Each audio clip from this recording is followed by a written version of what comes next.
આજે સાંજે લોકસભા ચૂંટણીના પ્રચારના પડઘમ સંભળાતા બંધ થઈ જશે તેવામાં ક્ષત્રિયોનો દિવસે ને દિવસે ઉગ્ર વિરોધ બની રહ્યો છે અને ભાજપ પાર્ટી ક્ષત્રિયોના વિરોધને લઈને કંઈક ને કંઈક ડરી રહી હોય તેવું લાગી રહ્યું છે। ત્યારે ભાજપે ફરીથી ક્ષત્રિય સમાજને માફી માંગતી અપીલ કરી છે અને એક લેટર લખ્યો છે। તો એ લેટર ઉપર આપણી સાથે મયુર મેવાડા જોડાયા છે અમારા સાથી। તો તેમની સાથે ચર્ચા કરીશું કે શું છે અને ભારતીય જનતા પાર્ટી ક્ષત્રિય સમાજને આ અપીલ બીજી વાર કરી છે તો શું ક્ષત્રિય સમાજ તેમને માફી આપશે કે કેમ? તો મયુર, ભારતીય જનતા પાર્ટીએ આ લેટર લખ્યો છે ક્ષત્રિય સમાજને, તો તમને શું લાગી રહ્યું છે, ક્ષત્રિય સમાજ શું માફી માંગ આપશે કે નહીં ભાજપને? ચોક્કસથી અમની વાત કરીએ તો જે પ્રમાણે આપણે જોઈ રહ્યા છે ઘણા સમયથી જે રૂપાલાનો વિરોધ છે તે ક્ષત્રિય સમાજ કરી રહ્યો છે। રૂપાલાએ જે વાણી વિલાસ કરી હતી તે વાણી વિલાસને લઈને જે તેનો વિરોધ જોવા મળ્યો। અનેકવાર રૂપાલાએ જે ક્ષત્રિય સમાજની માફી માગી, પરંતુ તેનો વિરોધ દિવસે ને દિવસે વધતો ગયો હતો અને તે વચ્ચે આજે ભારતીય જનતા પાર્ટી એક લેટર છે તે સામે લાવ્યો છે। લેટર તમે જોઈ રહ્યા છો કે જેમાં લખવામાં આવ્યું છે કે ખાસ તેની અંદર ઉલ્લેખ કરવામાં આવ્યો છે કે આ લેટરથી જે ક્ષત્રિય સમાજના લોકો છે તેમને રીઝવવાની કોશિશ જે ભારતીય જનતા પાર્ટી છે તે કરી રહી છે અને તેમાં ઉલ્લેખ બી કરાયો છે કે અનેક એવા ક્ષત્રિય સમાજના દિગ્ગજ જે નેતાઓ છે જે ભારતીય જનતા પાર્ટી સાથે જોડાયેલા છે, જે ક્ષત્રિય સમાજના આગેવાનો કહી શકાય તેવા લોકો છે, જેમાં પહેલું નામ છે ભૂપેન્દ્રસિંહ ચુડાસમા કે જે ભારતીય જનતા પાર્ટીમાં ધારાસભ્ય તરીકે બી રહેલા છે, એક મોટું પદ છે તે ભોગવેલું છે। તેમને આગળ કરવામાં આવે છે આઈ.કે. જાડેજા કે જે આઈ.કે. જાડેજા ભારતીય જનતા પાર્ટીમાં સંગઠનની અંદર જે સારું એવું પદ ધરાવે છે।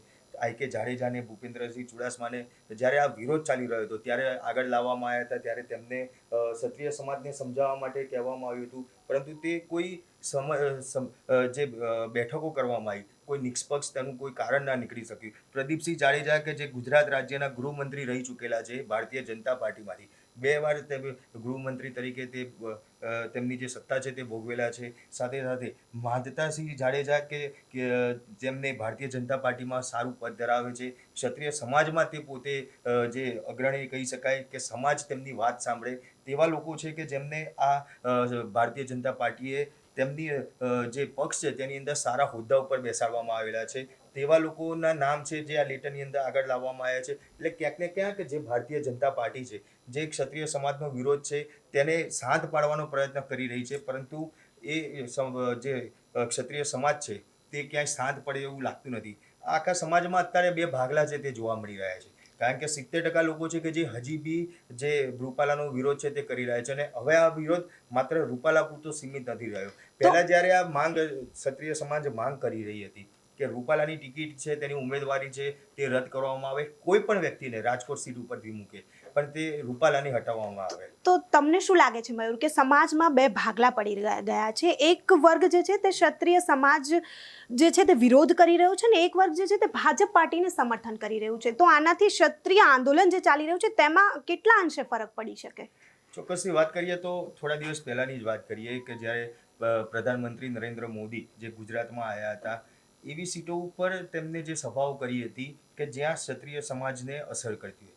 લોકસભા ચૂંટણીની અંદર કહી શકાય કે ક્ષત્રિય સમાજનો જે વિરોધ છે કદાચ તેને અસર બહુ ઝાઝી જોવા નહીં મળે, પરંતુ પાછળ જો વાત કરીએ તો તાલુકા પંચાયત છે, જિલ્લા પંચાયતની ચૂંટણી આવી રહી છે, તેની અંદર ચોક્કસથી આની અસર છે તે જોવા મળશે, કારણ કે જે પ્રમાણે સમાજનો વિરોધ જે ભારતીય જનતા પાર્ટી સામે હવે જોવા મળી રહ્યો છે તે વિરોધ જોતા હવે ચોક્કસ કહી શકાય કે આગામી સમયમાં જે તાલુકા પંચાયત છે, જિલ્લા પંચાયત છે, વિધાનસભાની ચૂંટણી પાછળ આગામી સમયમાં આવશે, તેની અંદર આ જે વોટ છે તે ચોક્કસથી અસર કરશે અને ભારતીય જનતા પાર્ટીને આનું પરિણામ છે તે ભોગવવું પડે તેવું લાગી રહ્યું છે અને એટલા માટે જ ભારતીય જનતા પાર્ટી જે ડેમેજ કંટ્રોલ જે કહી શકાય તે કરવાની કોશિશ કરી રહી છે। ડેમેજ કંટ્રોલ કરવાની કોશિશ કરી, ક્યાંક અમુક અંશે સફળતા બી મળી।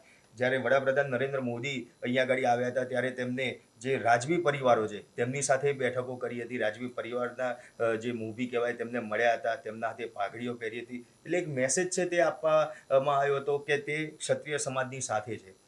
રૂપાલાનો જે પ્રમાણે વિરોધ જોવા મળી રહ્યો છે, સુરેન્દ્રનગરમાં જ્યારે સભા હતી ત્યારે સ્ટેજ ઉપર રૂપાલાને નરેન્દ્ર મોદી સાથે રાખવામાં નહોતા આવ્યા। ક્યાંક એવું લાગી રહ્યું છે કે નરેન્દ્ર મોદી બી હવે રૂપાલાને પોતાનાથી દૂર રાખે છે, કારણ કે જો તે સ્ટેજ ઉપર તે સમયે બેસાડવામાં આવ્યા હોત તો ચોક્કસથી જે સુરેન્દ્રનગરના જે રાજપૂત સમાજના લોકો છે તેનો વિરોધ છે તે વિરોધ વધારે વંટોળ ઉચકે તેવું લાગી રહ્યું હતું અને એટલા માટે જ રૂપાલાને સ્ટેજ ઉપર ના બેસાડવામાં આવ્યા અને જે આ ક્ષત્રિય સમાજ છે તેને રીઝવવાની કોશિશ નરેન્દ્ર મોદી બી કરી રહ્યા છે। આ જે લેટર છે આ લેટર એક અંશે એવું કહી શકાય કે જે ભારતીય જનતા પાર્ટી છે તે સમાજની માફી તો માગી રહ્યું છે, પરંતુ બીજી બાજુ તે પોતાના કામ છે તે દેખાડવા માગી રહ્યું છે. કહી શકાય કે સમાજને માફી એ રીતે જોઈતી હતી કે તેમને રૂપાલાને દૂર કરવામાં આવે. રૂપાલાને દૂર ના કર્યા, ઉમેદવારી તેમને જે આપવામાં આવી મયુર, તમને અહીંયા શું લાગે છે? કેમ કે ભારતીય જનતા પાર્ટીએ અહીં તેમના કરેલા કામો પણ બતાવ્યા છે જે ભૂતકાળમાં તેઓ કરી ચૂક્યા છે, ત્યારે ક્ષત્રિય સમાજને તેમના કામો નથી જોતા, ક્ષત્રિય સમાજને તો તેમની અસ્મિતાને ઠેસ પહોંચાડ્યો છે, તો તેમને તો ન્યાય જોઈએ છે. તો તમે શું કહેવા માંગશો? ચોક્કસથી અમે વાત કરીએ તો જે પ્રમાણે રૂપાલાનો વાણી વિલાસ હતો કે જે તેમના જે પૂર્વજો હતા અને તેને લઈને જે આ વાણી વિલાસ કર્યો હતો, એટલે ક્યાંક જે ક્ષત્રિય સમાજની જે બહેનો છે, દીકરીઓ છે, તેની અસ્મિતાને ઠેસ પહોંચાડી હતી અને એટલા માટે આ વિરોધ છે તે વકર્યો હતો.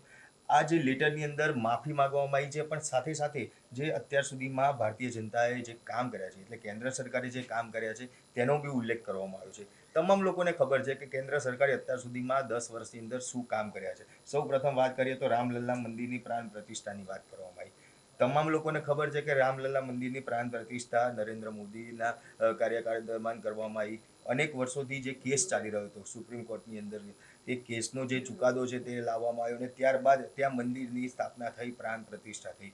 સાથે સાથે કલમ જે 370 નાબૂદ કરવામાં આવી છે તેનો જે વિરોધ કર્યો હતો અને ત્યારબાદ કલમ 370 નાબૂદ કરવામાં આવી, તેને ઉલ્લેખ કરવામાં આવ્યો છે. CAAના જે કાનૂનનો જે વિરોધ છે તે કરવામાં આવ્યો. ટ્રિપલ તલાકનો વિરોધ જે કાનૂન છે તે દૂર કરવામાં આવ્યો. આ તમામ જે કામો બતાવવામાં આવે છે તે ક્યાંક ને ક્યાંક જે બતાવી રહ્યું છે કે જે ક્ષત્રિય સમાજને ક્યાંક વર્ગ વિગ્રહની જે વાતો છે તે બતાવીને રીઝવવાની કોશિશ છે તે કરવામાં આવી રહી છે. કારણ કે લેટરની અંદર જે પોતાના કામો છે તે કામોમાં કહી શકાય કે અમુક જે ગણ્યા ગાંઠ્યા જે કામ છે તે કામો જ બતાવવામાં આવેલા છે, તમામ કામ નથી બતાવવામાં આવ્યા. રામ મંદિરને લઈને પહેલેથી જ જ્યારથી લોકસભા 2024 ચૂંટણીના જે પડઘમ વાગ્યા હતા, તેનો પ્રચાર કરવામાં આવતો હતો, ત્યારથી જ રામ મંદિરની વાતો કરવામાં આવે છે, રામલલ્લાની વાતો કરવામાં આવે છે.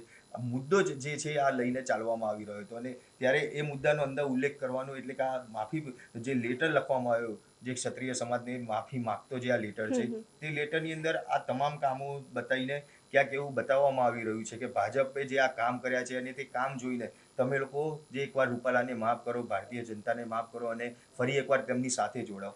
પરંતુ આ તમામ જે અત્યારે ભાજપ દ્વારા જે લેટર લખીને જે રાજકારણ કરવામાં આવી રહ્યું છે, તે રાજકારણ આગામી સમયમાં લેખે લાગે છે કે નહીં? કારણ કે આજ સાંજથી જ જે પ્રચારના પડઘમ છે તે શાંત થઈ જશે. ચોક્કસથી કદાચ આ માફીપત્ર જે વોટિંગનો જે સમય છે એ સમયે કદાચ લોકોને અસર કરે, ક્ષત્રિય સમાજને અસર કરે અને તેના ફેવરમાં જે વોટિંગ થાય તે આશા છે તે ભારતીય જનતા પાર્ટી રહી છે. અને સાથે સાથે જે કહી શકાય કે આગામી સમયમાં જે પ્રમાણે મેં તમને વાત કરી, જિલ્લા પંચાયતની ચૂંટણી આવે છે, તાલુકા પંચાયતની ચૂંટણી આવે છે, લોકસભાની અંદર તો ચોક્કસથી જે ક્ષત્રિય સમાજના જે વોટ છે એ ઝાઝી અસર ના કરી શકે, પરંતુ જે જિલ્લા પંચાયત છે, તાલુકા પંચાયત છે, વિધાનસભાની ચૂંટણી જે આવશે તેની અંદર ચોક્કસથી આ અસર કરશે અને તેને જ લઈને ક્યાંક ક્ષત્રિય સમાજને રીઝવવાની કોશિશ કરવામાં આવતી હોય તેવું જ લાગે છે. કેટલા અંશે તમને લાગે છે કે ક્ષત્રિયોનો વિરોધ લોકસભાની સીટમાં અસર કરી શકે, લોકસભાની ચૂંટણીની આ સીટોમાં? જો સીટોની વાત કરીએ તો રાજકોટની જે સીટ છે એ સિવાય સુરેન્દ્રનગરની જે સીટ છે તેની ઉપર ક્ષત્રિય સમાજને અસર, એટલે જે પોતાની જે લીડ છે તે લીડમાં અસર કરશે, પરંતુ તે વોટના કારણે કદાચ કહી શકાય કે ભારતીય જનતા પાર્ટીના જે ઉમેદવાર છે તેને હાર મળે તેવી શક્યતાઓ ઓછી દેખાઈ રહી છે. આણંદની સીટ છે, ખેડાની સીટ છે, આ તમામ સીટો ઉપર ક્ષત્રિય સમાજના વોટો છે તે જોવા મળી રહ્યા છે. તે વોટોથી અસર થશે, લીડ છે તે ઓછી થશે તેવું દેખાઈ રહ્યું છે. પરંતુ લોકસભાની ચૂંટણીની અંદર માત્ર ક્ષત્રિય સમાજના જે વોટ છે તે કપાય તો તેના લીધે ભારતીય જનતા પાર્ટીને તેની અસર વધારે જોવા મળે તેવું ઓછું દેખાઈ રહ્યું છે. પરંતુ ચોક્કસથી આના પછી આગામી સમયમાં જે અન્ય ઇલેક્શનો આવશે તેની અંદર આની અસર ચોક્કસથી જોવા મળશે. ભાજપે તેમને રીઝવવા માટે પ્રયત્ન કર્યા. ભાજપે જે કહી શકાય કે જે ક્ષત્રિય સમાજને લઈને જે પ્રમાણે અત્યારે આંદોલન જોવા મળી રહ્યું છે તે આંદોલન તોડવાની કોશિશ કરી, પરંતુ 70% લોકો જે ક્ષત્રિય સમાજના જે લોકો છે તે હજી બી તેના વિરોધમાં છે.